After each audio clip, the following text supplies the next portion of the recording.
नाज़रीन, कल रात को देर रात तक तकरीबन 3 बजे तक पॉलिटिकल डेवलपमेंट्स जारी रहीं। फ़रूक नसीम साहब और अमीनुल हक साहब, उन्होंने भी अब अपने ओहदों से इस्तीफ़ा दे दिया है। मैं इमरान खान साहब का एक बहुत बड़ा नाक़िद रहा हूँ, हमेशा से रहा हूँ। कभी भी इमरान खान साहब के साथ कोई पर्सनल झगड़ा नहीं था। आज मैं इमरान खान साहब को एक तजवीज़ देना चाहूँगा। मैं उम्मीद करता हूँ शायद हो सकता है अब जाके ये वाली तजवीज़ शायद वो कबूल कर लें।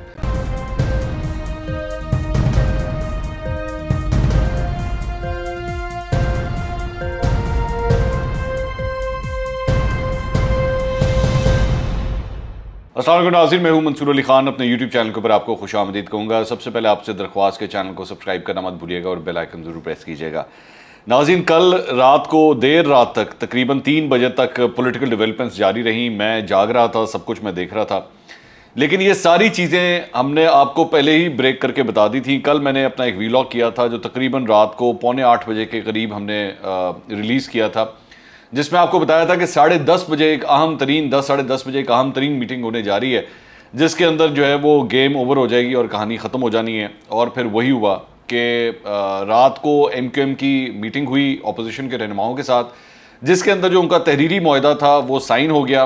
मुराद अली शाह और पहले ये लोग जो दीगर लोग थे, ये लोग वहाँ पर गए और उसके बाद आसिफ अली ज़रदारी, शहबाज शरीफ, बिलावल भुट्टो, मौलाना फजल रहमान, ये लोग भी वहाँ पर गए और उसके बाद उस मुआहदे के ऊपर सिग्नेचर हो गए। ये सारी चीज़ें मैं आपको जो बता चुका था, ये ज़ारी बात है, सारी हमारे सोर्सेज के थ्रू हमें कंफर्म्ड खबरें थी जो हमने आपके साथ शेयर की। और उसके बाद अल्टीमेटली उसके बाद क्या हुआ कि दो जो वज़ीर हैं, फ़रूक नसीम साहब और अमीनुल हक साहब, उन्होंने भी अब अपने ओहदों से इस्तीफ़ा दे दिया है। और MQM ने इन इस्तीफ़ों को जमा कराने के साथ ही अपनी तरफ से जो मुआहदे की कमिटमेंट थी वो पूरी की है और अब वो बाकायदा तौर पर हुकूमत के अलायंस से बाहर निकल आए हैं। इमरान खान साहब ने आज खिताब किया एक तकरीब से, जो पासपोर्ट के हवाले से तकरीब थी, उसके अंदर उन्होंने खिताब किया और उसके अंदर उन्होंने कहा कि जनाब, मैं वो जो लेटर है, जो ये एक आलमी साजिश है, ये मैं अपने तमाम इत्तेहादियों को दिखाना चाहता हूँ और चंद सहाफ़ियों को, सीनियर सहाफ़ियों को मैं दिखाना चाहता हूँ। मेरी इत्तला के मुताबिक 14 सहाफ़ियों को उन्होंने बुलाया है। और जहाँ तक उनके तहदियों की बात है तो बाप और MQM के जो पार्लिमानी लीडर्स हैं, फ़रूक नसीम साहब और मक्सी साहब, वो दोनों नहीं गए इन्विटेशंस के बाद, उन्होंने जाने से इनकार कर दिया। तो अब आप सहाफ़ियों को दिखाएं या किसी को भी दिखाएं, the game is over now, अब उसका कोई फ़ायदा नहीं। और ये बताया गया, शेख रशीद साहब ने कहा है कि शायद, अभी कंफर्म नहीं है, कि शायद इमरान खान साहब आज शाम को कौम से ख़िताब भी करेंगे। अब अपने ख़िताब में वो क्या कहते हैं क्या नहीं कहते हैं, ऑब्वियसली स्पेकुलेशंस हैं, ये सारी बातें हैं। लेकिन इस सारी चीज़ के बाद MQM के बारे में ये भी अलबत्ता मैं आपको रात को ये भी एक अपडेट थी कि वो आज इस सिलसिले में अपोजिशन के साथ बैठ के इस सिलसिले में एक प्रेस कॉन्फ्रेंस भी करेंगे, जिसमें बाकायदा तौर पर वो इस बात का ऐलान करेंगे, बताएंगे भी। अपनी बेसिकली उन्होंने राब्ता कमेटी से अप्रूवल लेनी है और पाकिस्तान पीपल्स पार्टी ने अपनी CEC से अप्रूवल लेके उसके बाद इसको फॉर्मली अनाउंस करना है। लेकिन उसके ऊपर अमल दरामद पहले ही शुरू हो गया है, जो उन्होंने रेजिग्नेशन लेटर्स जो हैं वो अपने जमा करवा दिए हैं। तो अब 3 वुज़रा जो इत्तेहादी वुज़रा हैं वो अपने ओहदों से रिज़ाइन कर चुके हैं, जिसमें तारिक बशीर चीमा, अमीनुल हक और फ़रूक नसीम, ये 3 वज़ीर जो हैं वो इस्तीफ़े दे चुके हैं।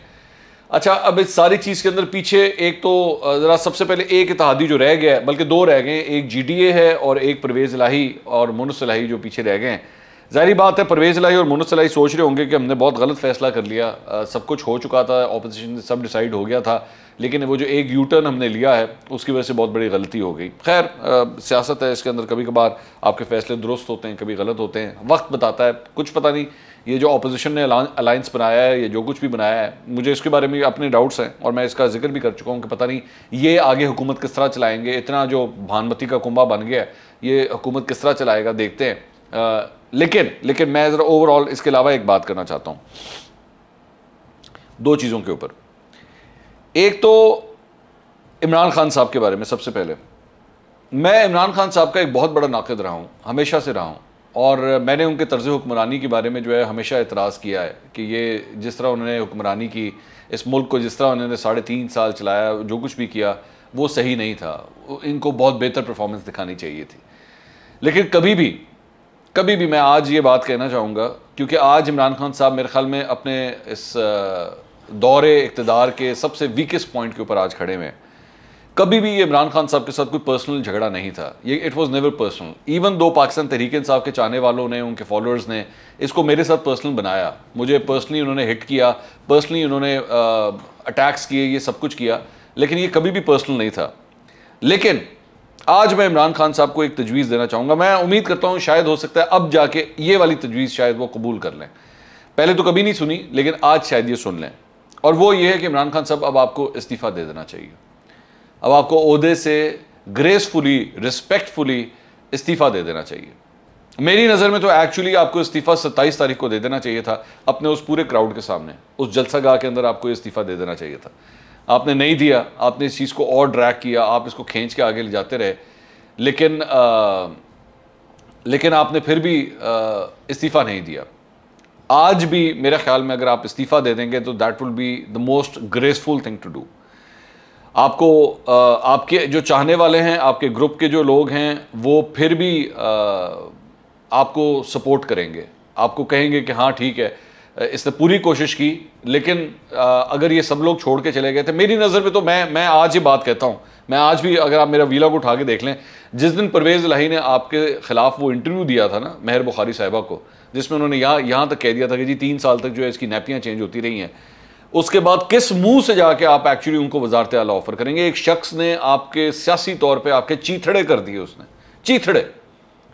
इसके बावजूद आपने जाके ये अपनी कुर्सी बचाने के लिए उसी उस्मान बुज़दार को उठा के पहले बस के नीचे फेंका और उसके बाद उसी शख्स को आपने वजारत आला तक ऑफर कर दी कि बस मेरी कुर्सी ना जाए किसी तरह मेरे हाथ से। मैं उस दिन भी, मैंने मेरा वीलॉग उठा के देखिए, मैंने उस दिन भी कहा था कि 10 बजे से लेकर 11 बजे तक वो अजियतनाक इंटरव्यू वो चलता रहा। 11:05 पे मुल्क के वजीर आजम को कह देना चाहिए था मैं ठोकर मारता हूं इस कुर्सी को, मैं ठोकर मारता हूं इन इत्तेहादियों को, भाड़ में जाए ये कुर्सी, भाड़ में जाए ये इत्तेहादी, नहीं चाहिए, जाओ मैं तुम्हें अलग करता हूं। लेकिन आप कुर्सी से फिर भी चिमटे रहे, और तो और इस हद तक चिमटे रहे कि आपने परवेज इलाही को बुला के वो उस्मान बुज़दार जिसके लिए आपकी पार्टी तड़प उठी, अपने बाल उन्होंने खींच लिए, बालों में मिट्टी डाल दी उन्होंने कि जी उस्मान बुज़दार को हटा दें, लेकिन आपने नहीं हटाया। लेकिन अपनी कुर्सी बचाने की खातिर वो शख्स जिसने आपको पैम्पर तक बदलने के बारे में बात कह दी, नैपियां बदलने के बारे में बात कह दी, आपकी परफॉर्मेंस की धज्जियां उड़ा के रख दी, वो इस सारी बात के बावजूद भी आपके दर पे आ गया कि जी दे दो मैंने ताड़ी मेहरबानी वजीर आला की कुर्सी दे दो, और आप भी जो है वो इस सारी चीज को बर्दाश्त करते हुए मान गए कि हाँ मुझसे ये कुर्सी ले लो। इससे ज्यादा गंदी घटिया सियासत और क्या होगी? इतनी डिस्ग्रेसफुल, इतनी डिस्ग्रेसफुल। और फिर आप कहते हैं मैं ब्लैकमेल नहीं हूंगा। आपसे ज्यादा ब्लैकमेल हुआ कौन है और आपसे ज्यादा ब्लैकमेल किया किसने है? मैं उस दिन किसी से मैं बात कर रहा था, मैंने कहा कि इमरान खान साहब भी जो है ना वो अब सियासत करना सीख गए हैं। वो टिपिकल जो हमारे पाकिस्तान की जिन लोगों को आप कहते थे ना ये कैसी सियासत है, ये क्या सियासत है, आज आप वही सियासत करना आपको भी आ गई है। लेकिन अफसोस अब वो वक्त शायद गुजर चुका है। और तो और मैं देख रहा था कामरान खान साहब भी अब आपके इस्तीफे का मुतालबा कर रहे हैं। उन्होंने भी आज एक वीडियो डाल दी कि अब आपको इस्तीफा दे देना चाहिए, मुस्ताफी हो जाना चाहिए आपको। एक दिन गुजरता है, दोबारा एक नई सुबह आती है, एक और दिन आता है जिस दिन आप लड़ाई दोबारा कर सकते हैं। सीखें, पाकिस्तान पीपल्स पार्टी और नून लीग से सीखें। इनकी हुकूमतें बनती थी, जाती थी, फिर बनती थी, फिर तो दोबारा आते थे, लोग फिर इलेक्ट करते थे, हालात तब्दील हो जाते थे।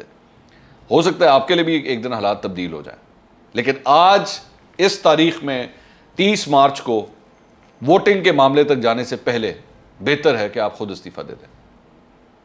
आपको खुद इस्तीफा दे देना चाहिए।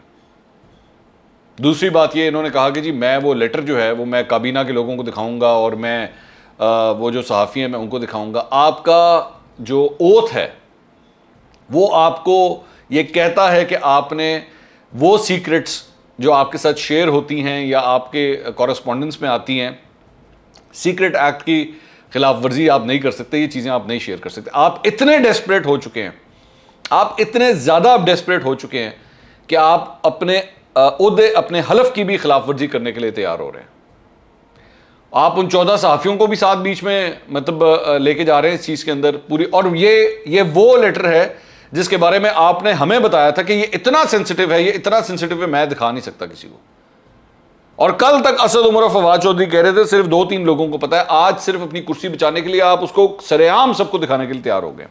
जबकि एक्चुअली जो एक जगह जहां आपको दिखाने की जरूरत है वो है आला अस्करी क़यादत, आर्मी चीफ के को जाके दिखाने की जरूरत है कि देखें जी मुल्क के साथ जो है वो एक बैनुल अक़वामी साजिश हो रही है। वहां से अभी तक आपके हक में किसी किस्म का कोई बयान नहीं आया कि ऐसी कोई बात हो भी रही है कि नहीं। तो ये इस तरह की डेस्परेशन दिखाने के बजाय the graceful thing to do is resign, जाने दे, छोड़े, कुछ नहीं होता, कुर्सी आ जाती है, दोबारा आएगी, दोबारा मौका मिलेगा। आपका वोटर आपको पसंद करता है, वो खड़ा है आज भी आपके साथ, वो ठीक है इख्तलाफ है बेशक हो, लेकिन वो खड़ा है आपके साथ। मत करें इस तरह, मत इतने ज्यादा मत इसको ड्रैग करें इस चीज को। जितना ड्रैग करेंगे ये उतना अजियतनाक होता जाएगा, उतना तड़पाता जाएगा, उतना दर्दनाक होगा आपके लिए भी, आपके सपोर्टरों के लिए भी। दूसरी बात मैं चाहूंगा, ये मैं आपसे खुद दरख्वास्त कर रहा हूं कि जब ये शो खत्म होता है तो आपने इनके चमचों कि पिछले 2-3 हफ्ते की वीडियोस जाके देखनी है और आपने देखना है कि ये किस तरह मिसगाइड करते हैं लोगों को। ये डिस इंफॉर्मेशन की कितनी बड़ी फैक्ट्रियां हैं ये, जिनके बलबोते पे इमरान खान ने ये 3.5 साल गुजारे हैं। कोई तहदी कहीं नहीं जा रहा, सब ठीक है, कोई मसला नहीं, इमरान खान डटा हुआ है, ये है, इमरान खान छा गया, इमरान खान का तुरप का पत्ता, इमरान खान ने ऑपोजिशन के दांत तोड़ दिए, वो कर दिए। क्या मिला तुम लोगों को इमरान खान की इतनी चमचागिरी करके? मैं समझता हूं आज अगर इमरान खान का बेड़ा गर्क हुआ है ना तो उसमें इनके ये चमचे भी शामिल है। ये जो लौंडे लपाड़े जिनको इन ड्यूटियों पे लगाया गया था ना, ये भी इसमें शामिल है, क्योंकि ये इमरान खान का गलत इमेज बनाते रहे लोगों के सामने सिर्फ और सिर्फ अपने व्यूज हासिल करने की खातिर कि बस हमें व्यूज मिलते रहे, हमारी वीडियो शेयरिंग होती रहे बस। और उधर इमरान खान तक भी असल सूरत हाल नहीं पहुंची। वो बैठ के, जाहिर बात है वो बैठ के फोन उठा के देखता होगा यूट्यूब पे, अच्छा ये वाला चमचा है, ओह क्या कमाल, इसने मेरी तारीफें की हैं। एक किसी चमचे का थंबनेल देख लिया, एक उसकी वीडियो देख ली, इमरान खान मुतमिन है जी, सब ठीक चल रहा है, बस first class, everything is all right. क्या फायदा हुआ? इससे बेहतर नहीं था कि करेक्ट जर्नलिज्म करते हैं? इससे बेहतर यह नहीं था कि गलत को गलत कहते, सही को सही कहते? सिर्फ इमरान खान की चमचागिरी के अंदर अपने चैनल की प्रमोशन की खातिर यह सारी बकवास होती रही। मुल्क को आज इस सूरत हाल तक पहुंचाने में इन लौंडे लपाड़ों का भी हाथ है, जिन्होंने इमरान खान की हुकूमत के साथ भी नाइंसाफी की, उसकी चमचागिरियां कर करके, और साथ ही साथ अवाम को भी गुमराह किया। ये आज भी कर रहे हैं, ये करते रहेंगे इसी तरह, क्योंकि अपने आप को इमरान खान के साथ इतना करीब लाके खड़ा कर दिया कि ये उसको अब छोड़ भी नहीं सकते। ये छोड़ेंगे तो इनकी सहाफत खत्म हो जाएगी। और आखिर में एक और बात, मुझे नहीं पता, जारी बात है, अभी भी मैं जिस तरह पहले कहता हूं, मैं आज भी दोबारा ये बात आप लोगों को कहूंगा कि जिस दिन वोट ऑफ नो कॉन्फिडेंस पे वोटिंग नहीं होती तब तक कुछ भी हो सकता है। लेकिन फिर भी मेरे दिल की कुछ बातें थी जो मैं आपके साथ शेयर करना चाहता था। आखिरी बात जो मैंने शुरू में जिस तरह कही थी, इमरान खान साहब के साथ कभी भी कोई मामला पर्सनल नहीं था। मैं एक सहाफ़ी होने के नाते हुकूमत वक्त जहां गलती कर रही थी उस पर तनकीद कर रहा था। यह हुकूमत जब चेंज होगी, अगर चेंज होगी और नई हुकूमत कोई भी आएगी, कोई भी वज़ीर आज़म होगा, वो जहां गलती करेगा मेरी तनकीद का निशाना बिल्कुल उसी तरह ही होगा जिस तरह इमरान खान साहब के ऊपर है। क्योंकि मैं ये बिलीव करता हूं, मैं पहले भी बिलीव करता था जब इमरान खान वजीर आजम थे, मैं तब भी बिलीव करता था और मैं आज भी यही बिलीव करता हूं कि सहाफ़ी का काम चमचागिरी नहीं है, सहाफ़ी का काम तनकीदी नजर रखना है, ताकि हुकूमत वक्त पे तनकीद होगी तो लोगों को पता लगेगा कि कहां पे ज्यादती हो रही है। इसका ताल्लुक किसी एक पर्सनालिटी, किसी एक जमात के साथ नहीं है। कल को शहबाज शरीफ वजीर आजम होता है या कोई भी होता है, नून लीग गलती करेगी, कुछ भी करेगी, नहीं छोड़ेंगे, अवाम को बताएंगे कि यहां पे इन्होंने 2 नंबरी की है। अगले वीलॉग में दोबारा मुलाकात होगी। अल्लाह हाफिज।